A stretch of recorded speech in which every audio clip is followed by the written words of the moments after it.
ذرا آج ہم آپ کو بتاتے ہیں کہ کون کہہ رہے ہیں کہ اور ان کی پوزیشن کیا ہے کہ پاکستان دیوالیہ ہے نہیں، دیوالیہ ہو چکا۔ سابق چیئرمین ایف بی آر شبر زیدی کا کہنا ہے کہ پاکستان دیوالیہ ہو چکا۔ یہ بات غلط ہے کہ ملک بڑا اچھا چل رہا ہے۔ جو اقدامات کیے جا رہے ہیں ان پر یہ کہنا کہ ان سے حالات بہتر ہو جائیں گے لوگوں کو دھوکہ دینے والی بات ہے۔ پاکستان اس حالت تک پہنچا کیسے، کس کس نے کنٹریبیوٹ کرا اور کن کن کی غلط پالیسیوں کی وجہ سے پاکستان اس حالت تک پہنچا ہے۔ تو پاکستان چونکہ ہم اس کے کرنٹ پوزیشن پہ بھی بات کریں گے اور کل اس کے کرنٹ پوزیشن پہ ہم بات کر لیں تو اس پہ ٹوٹل ڈیٹ جو ہے وہ 53.3 ٹریلین روپے، پاکستان کے 53.3 ٹریلین روپے، اور اس میں سے 23.7 ٹریلین جو ہے وہ جو کہ تقریباً اباؤٹ 78% بن رہا ہے اور ٹوٹل ڈیٹ وہ عمران خان نے 3.5 سال کے عرصے میں لیا ہے۔ اور کہاں انویسٹ ہوا، کیسے انویسٹ ہوا، اس پہ بعد میں بات کریں گے۔ اور 7.1 ٹریلین جو ہے وہ ان کی جو غلط پالیسیاں ہیں شاید ڈیو ٹو کرنسی ڈپریسیشن، اور دا سیکنڈ از جو ہم لوگوں نے اپنا فورن ریزرو تمام جو ایکسٹرنل جتنے بھی ہم لوگوں نے فورن بوروونگز لی ہیں اس وجہ سے 7.1 ٹریلین روپے پاکستان کے ایکسٹرنل ڈیٹ جو کہ ہمارے پاس ٹوٹل ڈیٹ جو ہے 53.3 ٹریلین میں اس میں ایک بہت بڑا کنٹریبیوشن ہے، اور اس میں 28 ٹریلین جو ہے روپے پاکستان کی فیڈرل گورنمنٹ نے لیے ہیں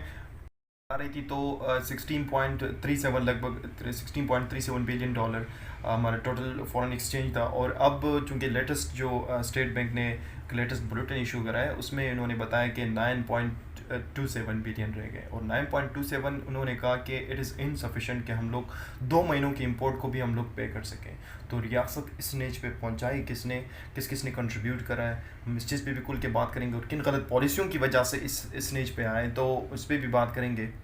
گورنمنٹ نے جو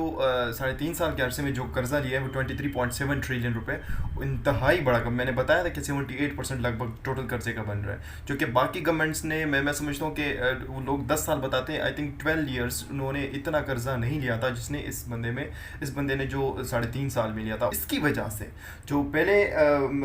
3.5 سال پہلے جو ہمارے پاس جو ڈیٹ سروسز پہ جو آ رہا تھا،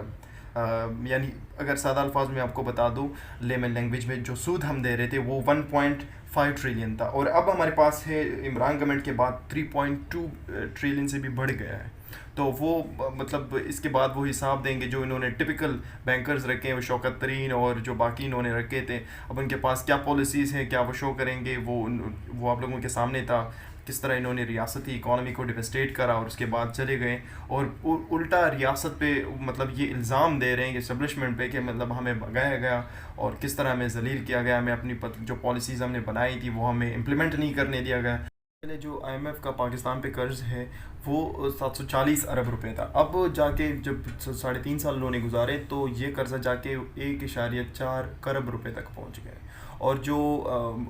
پرائیویٹ سیکٹر پہ جو ایکسٹرنل قرضہ تھا وہ 1.4 تھا، 1.4 ٹریلین روپے، اور اب وہ جا کے ایکسٹرنل قرضہ وہ 3.1 ٹریلین تک پہنچ چکا۔ مطلب میڈیا پہ اور ویریس فورمز پہ، ٹویٹر پہ میں موسٹلی دیکھتا ہوں ان کو، تو وہ کہتے ہیں کہ بھئی ہم لوگوں نے اسٹاک ایکسچینج کو پتہ نہیں کتنا امپروو کرا اور کتنے انڈیکسز ہم لوگوں نے امپروو کرا۔ اسٹاک ایکسچینج پہ اس کے ٹائم میں، اس کی گورنمنٹ میں، پی ٹی آئی کی گورنمنٹ میں، عمران کی گورنمنٹ میں 312% ایکسٹرنل جو ڈیٹ تھا وہ انکریز ہوا، 1.4 ٹریلین تک وہ قرضہ آیا ہے۔ ریسنٹ کولیشن گورنمنٹ جو ہے وہ تو یہ کہہ رہی ہے کہ بھئی ہم 6 بلین ڈالر جو ہے ہم ایٹ دا اینڈ جو ریزرو ہے ہم اس کو کریٹ کر لیں گے۔ جو انہوں نے ریسٹرکشنز لگائی امپورٹس پہ، تو اللہ کا واسطہ یہاں پہ ایک لیٹسٹ اپروچ ہے اس کو ذرا فوکس کیا جائے۔ پاکستان میں صرف 1% پر 4.7 بلین ڈالر ہر سال خرچ ہوتا ہے، وہ اب اپنے جتنے بھی ایم این ایز اور پارلیمنٹیرینز ہیں اس کو 500 ہر شاید اس سے بھی اب زیادہ ہوا ہو، 500 لیٹر ماہانہ ہر ایک کو مل رہا ہے، کس مد میں، کیونکہ وہ تو بیچارے غریب ہے، افورڈ نہیں کر سکتے۔ ہر سپریم کورٹ اور ہائی کورٹ کے جتنے بھی ججز ہیں، جتنے بھی بینچز وہاں پہ ہیں، جو بھی لوگ یہاں پہ انرولڈ ہیں وہ اسی طرح ایکوموڈیشن کے مد میں اور اسی طرح کنوینس کے مد میں، اور ان بہت ہی زیادہ مطلب الاؤنسز وغیرہ جو چیز اس کے بعد پلاٹ وغیرہ جو انہوں نے